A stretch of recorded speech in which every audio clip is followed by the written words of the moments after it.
about the Worldwide WOD. Hi, everyone, off camera. Worldwide WOD Global Aftermath. And what this event is, this is the event that last year had about 1,500 competitors. It's great, hosted in gyms all over the country. Actually, last year we had a few in Kuwait, too. It's pretty cool. So this year, who knows where it's going to go? People in Kuwait have beards? All we know is that the people in Kuwait primarily had beards, and that's why they did really, really well. I don't have much time to grow mine out for this, so I better stop shaving now. So, global aftermath. After what? Aftermath. After what math? After the CrossFit Games aftermath. So this first workout is 2007 workout. It was a couplet that followed a 1,000-meter row buy-in, a couplet of 5 rounds of 25 pull-ups and 7 shoulder to overheads, or jerks as they called it back then. We're not doing quite that full length. Now you'll see if you look at your division, you've got different distances for the row, and we also have different rounds for the actual couplet. 3 rounds at most, 25 pull-ups, 7 shoulder to overheads. The pull-up, you have to have full extension of the arm at the bottom to chin over the bar at the top, not just kind of near the bar or almost at the bar, like, hey, you know what, if you just get in the right angle, can you stand back a little bit, because then I know I'll be there every time if you just stay below me and kind of back. No. We want to see that if we're actually looking at your chin in the bar, it's over the bar every time. Make it count. If you have a beard. A beard. Does the beard have to go over the bar? This is a technical question, but this is important. We have to have this. Does the beard count if the beard goes over, or does the chin count? It's the actual chin. Because see, some people can have a beard that's spiked forward, and they could be doing pull-ups and have that tippy spike go over the bar. Really, it's only the forehead. See, I don't like that. I think we should change it to beard to bar. So beard to bar might be coming in a future event. Not for this one. Some divisions have substitution of jumping pull-ups. It's a substitution. It's not what you're actually prescribed to do. And you can choose to do jumping pull-ups if you don't have pull-ups, or if your pull-ups are not as good as you'd like them to be. It's 75 jumping pull-ups instead of 25, 3 to 1. So we're trying to 75. And if you can't count to 75, then don't judge anyone. But if your judge can count, we don't care if you can. All right, so the next thing then, for some divisions, you don't have pull-ups at all. You have box jumps or step-ups. We don't care if you step, you jump, whatever. In the end, you got to be standing on the box. Your feet are on the box. I don't care if the full foot is on the box, but you better show that you've got control on top of the box. You're going to stand a full extension of the knees, the hips, and you are going to be upright and have this little momentary pause that shows that you have control. You're in control. You can jump down, you can step down, you can hop down, you can crawl down, you can backflip down. You could even use the force to backflip you down. If you use the force, you might have to get a release, copyright release on who owns the force? Yeah, it's Disney now. Disney owns the force. No wonder I like Disney so much. So wait, does that make Princess Leia a Disney princess? The first person to answer this question correctly on our Facebook page is Princess Leia a Disney princess now? That person gets a free Worldwide WOD entry. Just first one we see it, just post from others, we'll check it. First one who says yes or no and tells us and proves it with some kind of information, free Worldwide WOD entry for you. All right. Hey, before I forget, shoulder to overheads. So what we do is the barbell comes from the floor to start the shoulder to overhead movement. It doesn't come from a rack. We've got to take it, so there's at least one clean every round. Shoulder would suggest that it's actually in contact with shoulders or with clavicles. Somewhere across the top of the chest, we have to have contact. It's not just being held above the shoulders. And then from there, jerk, push, press, split, whatever you got to do to get the barbell to overhead. Then fully standing, feet together, locked out, arms, elbows, shoulders. Not a locked out pause. Feel free to just rep them out, but we want to make sure we see that you achieve that full extension in that moment. So if it requires a pause for you to make sure you get everything all straight, then find pause. If not, you'll get your reps. It's 7 of those in varying weights. What about invisible unicorns? No, we have an anti-unicorn policy. It's very strict across the board at the Garage Games. But if it's invisible, how are we going to know? And that's WOD 1. We're going to send you unicorn detectors to all the gyms. Unicorns!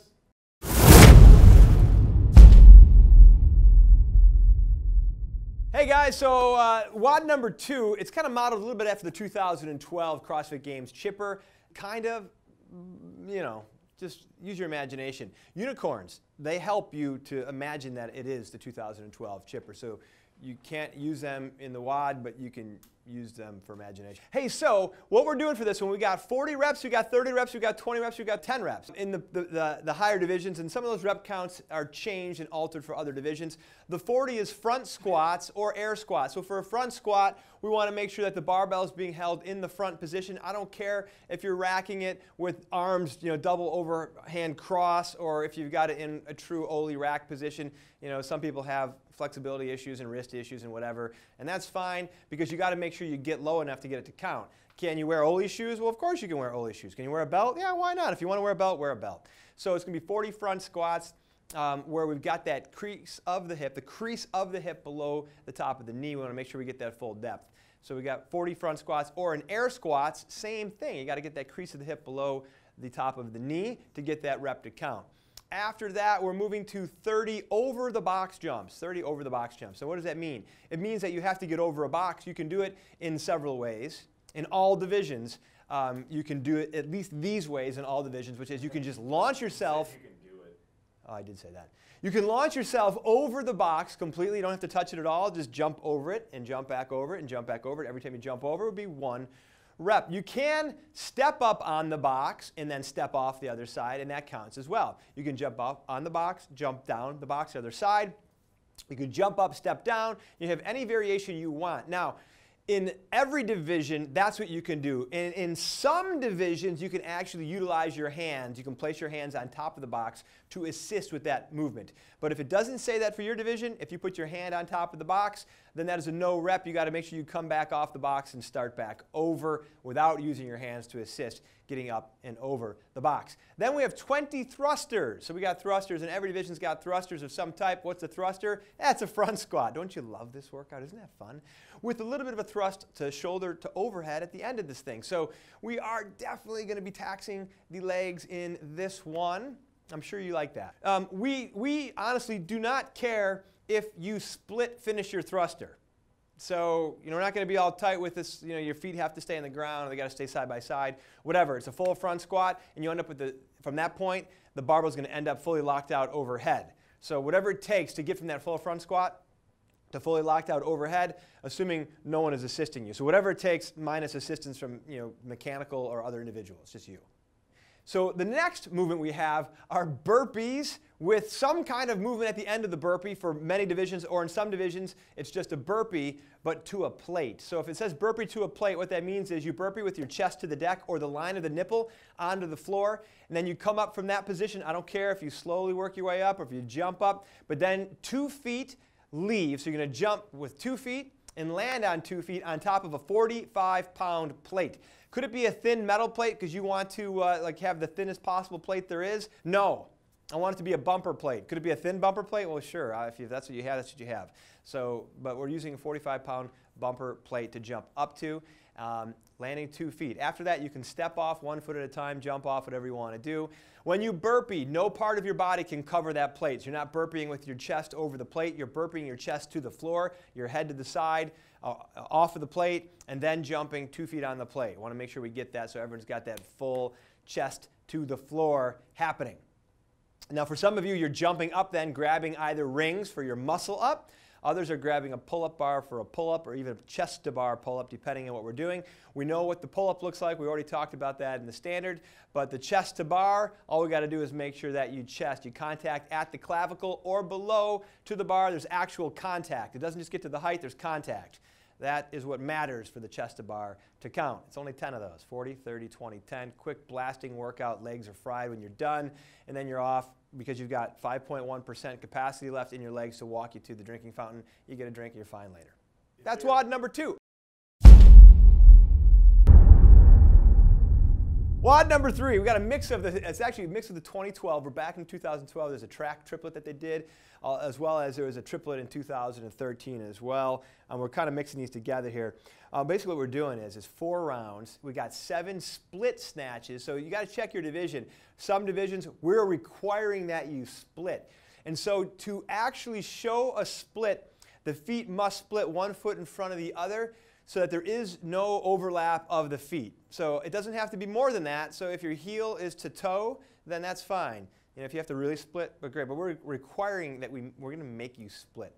We like this because we think that it forces you to be adept at that movement of opening the legs, bring them together. Open the legs, bring them together. Nice and fast, right? Open, and then bring them back together. Because you're going to finish that snatch with legs together, fully extended arm, shoulder, hip, knee. Everything is locked out overhead. So the snatch, of course, is pulling from the ground, and in one motion the barbell goes overhead. Now, because we're requiring a split, what we're going to give you is that little bit of press out rule. So you can press out as long as the barbell flies overhead. You can press out the rest of the distance. It's got to get at least to overhead before you press it out after that. How about some of that stuff we saw in the CrossFit Games with the Masters and the snatch weights? Man, the Masters women, they really tested them, didn't they? I tell you, I thought that was pretty interesting how much of a test that weight was. The weight that we pick, I don't think it's a test for you. You're probably going to just crush it. Maybe next year we'll go higher than that weight. So after the split snatches, we've got 14 burpees over the bar. That's fun. Everyone knows how to do a burpee over the bar, right? Just burpee, chest to ground. Make sure that the nipple line touches the ground, and when we jump over the bar, it's 2 feet leave, 2 feet land. That's the burpee over the bar. 2 feet leave, 2 feet land, 2 feet leave, 2 feet land. And you can see why we don't just have 1 foot leave in this video here. Look at that. See how bad that was? That was bad. So we want to make sure you don't do that. It's got to be 2 feet leave, 2 feet land. The next movement, the last movement we got is toes to bar. So toes to bar isn't toes to bar for all divisions. In toes to bar, we do like the full extension at the bottom. What we really look for is the heels are going to be behind the barbell, and then the arm is unlocked. So it's full extension at the bottom with the arm, and heels end up behind the bar. At the top, 2 feet touch, or toes, or any part of the foot touch the bar at the same moment. So not click, click, but tap. 2 feet tap together. We don't want 1 foot then the other foot. Can it be the tops of the feet? Yes. Can it be the bottoms of the feet? Sure. Can it be the tips of the toes? Yes. Could it be your heels? Yeah, that's cool. Show me that one. I'd love to see that. I guess you probably can if you got really amazing external rotation.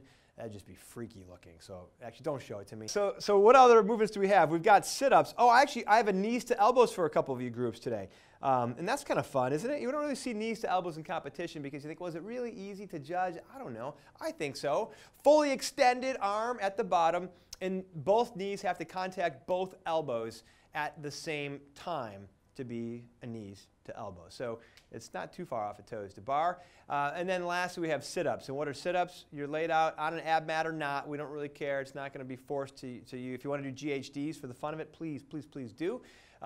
Regardless, your 2 hands have to touch the floor when you're in the open position, and then those arms have to be brought forward. I don't care if you throw them, if you grab onto your legs and pull, that's fine too, whatever you want to do. But at the top, you have to have the torso beyond the perpendicular position or beyond 90 degrees to the ground. So that's important to have. As long as we have that, the sit-up counts. I'm excited about it. I love Worldwide WOD because I can host and compete at the same time because it's a real community type event. You know, the gyms feel good. It all feels good. It's a tight group. You know, everyone's having fun. Everyone's enjoying the time. It's not 5,000 people in one place. Now, I do like that about Garage Games 1 too. But this is really, it's kind of a nice, easy event to go enjoy. Very low stress. So bring your beginners. We do have a beginner division. We've got youth division under 12. We've got 2 teen divisions. We've got masters divisions, which are 10-year age splits up until the 60 plus, which we expect to see at least 105 years old at some point in time. It just hasn't happened yet. And then for the scaled masters, you guys are 40 plus the whole way. We've got scaled, we've got beginner. I think I said that. We've got RX, of course. So bring everyone in the gym, bring them all together, enjoy this event, wear the shirt around, have a good time with it.